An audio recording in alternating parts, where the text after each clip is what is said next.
Kita semua percaya konten sejarah itu penting. Tapi, untuk memproduksi lebih banyak konten sejarah, diperlukan dana yang tidak sedikit, baik untuk riset, ilustrator, biaya operasional, dan sebagainya. Beruntungnya, saat ini sudah ada platform apresiasi kreator Indonesia yang bernama Karya Karsa. Melalui Karya Karsa, kalian dapat mendukung kreator favorit kalian hanya dengan menggunakan GoPay maupun OVO. Sekarang, sudah ada beberapa orang yang mendukung Inspeksi Story. Kalau kamu percaya dengan apa yang kami perjuangkan, kamu juga bisa menjadi salah satu dari mereka. Jadi, tunggu apa lagi? Yuk, dukung Inspeksi Story. Tahun 1948 adalah tahun di mana aku terbebas dari status seorang tahanan perang. Selama 6 tahun, perang yang dimulai dengan invasi Jerman ke Polandia telah berpengaruh sedemikian besar bagi sejarah umat manusia. Ada begitu banyak korban, baik dari pihak musuh maupun dari pihak kami sendiri. Salah satunya adalah Erwin Rommel, temanku yang telah melakukan begitu banyak hal demi negerinya, namun harus kehilangan nyawanya 4 tahun lalu, akibat konspirasi yang dilatar belakangi dari Führer sendiri. Sekalipun demikian, namanya akan dikenal sebagai Rubah Gurun, yang pernah menerjang padang pasir di Afrika. Selain dia, Jerman juga memiliki tokoh lain seperti Karl Donitz, von Manstein, yang kelak juga akan melegenda.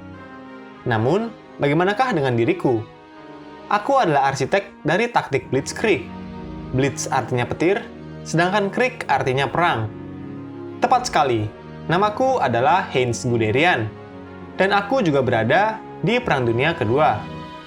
Semua kisah ini dimulai di sebuah kota bernama Kulm, yang berjarak 500 km dari ibu kota kekaisaran, yaitu Berlin. Saat itu, Polandia tidak ada di dalam peta, karena wilayahnya terbagi kepada 3 negara, yakni Austria-Hungaria, Prusia, dan Rusia. Tanggal 17 Juni 1888, aku lahir sebagai seorang anak dari pasukan Jäger yang bernama Friedrich Guderian, yang kelak akan menjadi seorang kolonel di militer Kekaisaran Jerman.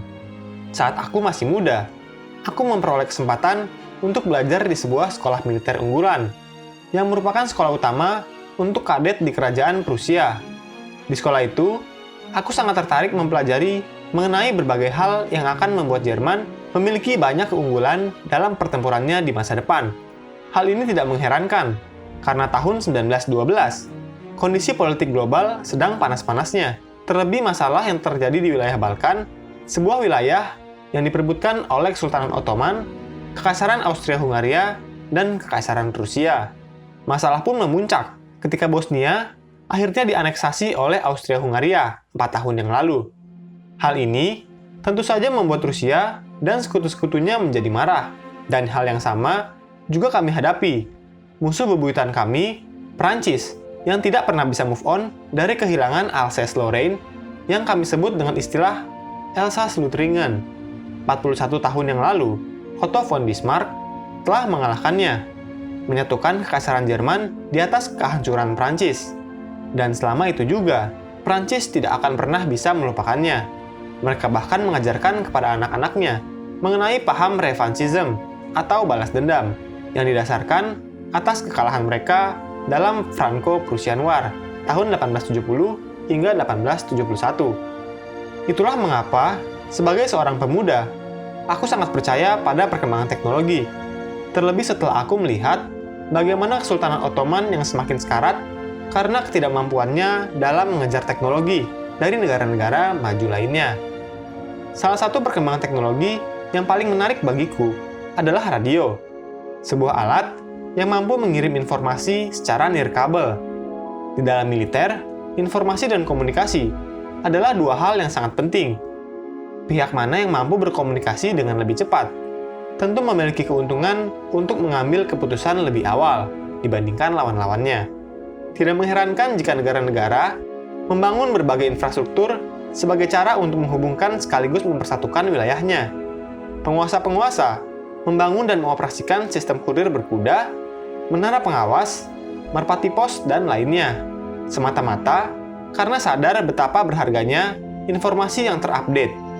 Radio, di mataku merupakan sebuah terobosan besar yang berhasil menyederhanakan komunikasi, memangkas waktu, dan meningkatkan jangkauan.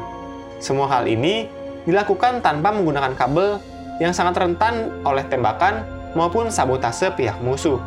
Selain mengikuti perkembangan teknologi, aku juga berusaha mempelajari berbagai bahasa asing, baik bahasa Inggris dan Perancis. Mengapa Inggris? Karena Imperium Britania masih merupakan penguasa dunia, dengan penguasaan teknologi yang sangat mengesankan. Dan mengapa Perancis? Karena mereka merupakan salah satu pemain utama di benua Eropa, yang juga menjadi rival utama bagi bangsa Jerman. Penguasaan bahasa asing merupakan jendela untuk mengakses beragam informasi penting secara langsung dari bahasa aslinya.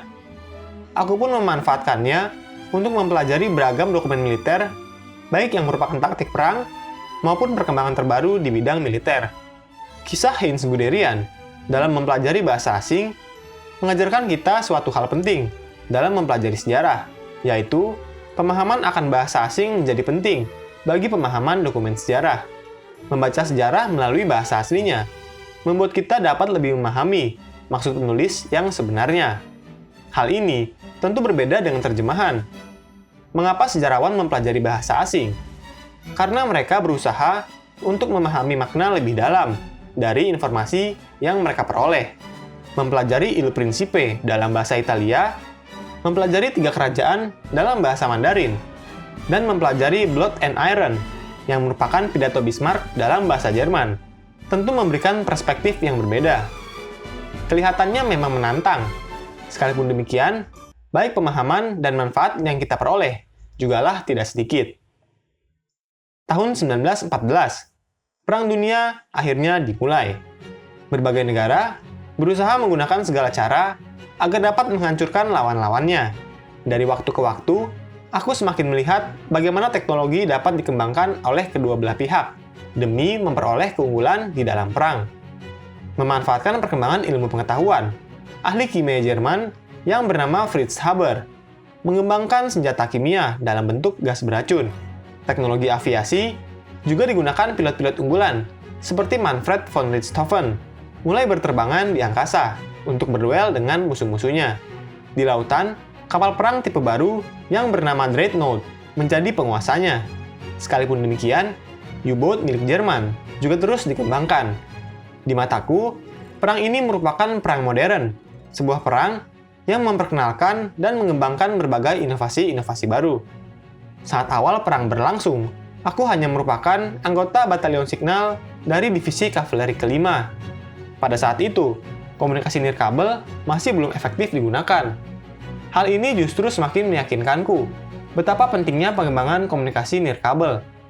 Kedua belah pihak, baik blok sentral maupun blok sekutu, sama-sama terjebak dalam perang parit yang berkepanjangan.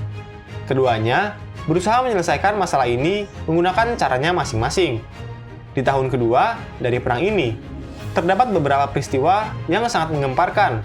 Jerman dan Perancis kembali bertemu di Verdun, sedangkan Italia si pengkhianat juga sedang ditekan oleh sekutu kami, yakni Austria-Hungaria. Namun di timur, ada sebuah negara yang awalnya dianggap remeh akan segera menunjukkan kekuatan yang sebenarnya. Negara ini pernah mengalami kekalahan yang sangat memalukan di Tannenberg, sebuah negara yang bahkan tidak mampu memenuhi kebutuhannya sendiri.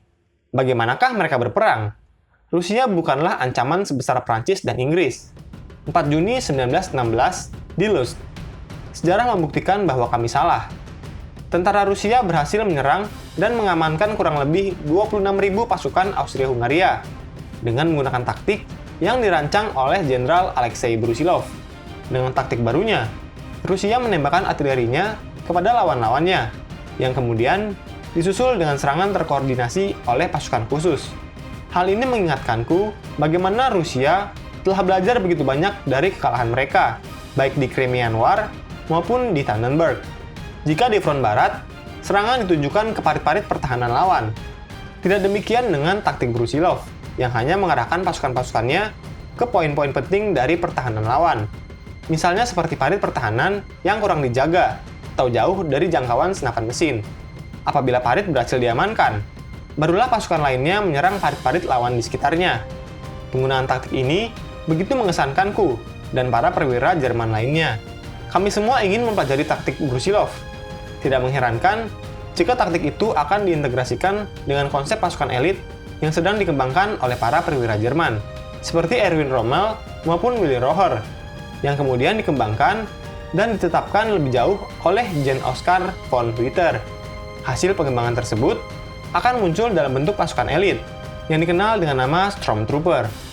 Sekalipun demikian, nampaknya musuh-musuh kami juga sedang mempersiapkan kejutan dari pihak mereka sendiri, yang akan mereka tetapkan di tahun 1917. Tepatnya di Battle of Cambrai, di mana monster-monster baja dalam jumlah besar akan menyerang militer Jerman. Ingin tahu kejutan apa yang akan muncul di kisahku selanjutnya? Tunggu kelanjutannya hanya di channel Inspect History. Hai, bantu kami dalam memproduksi lebih banyak konten sejarah dengan mengklik tombol subscribe. Dan jangan ragu untuk memberikan saran, komentar, atau pertanyaan. Terima kasih.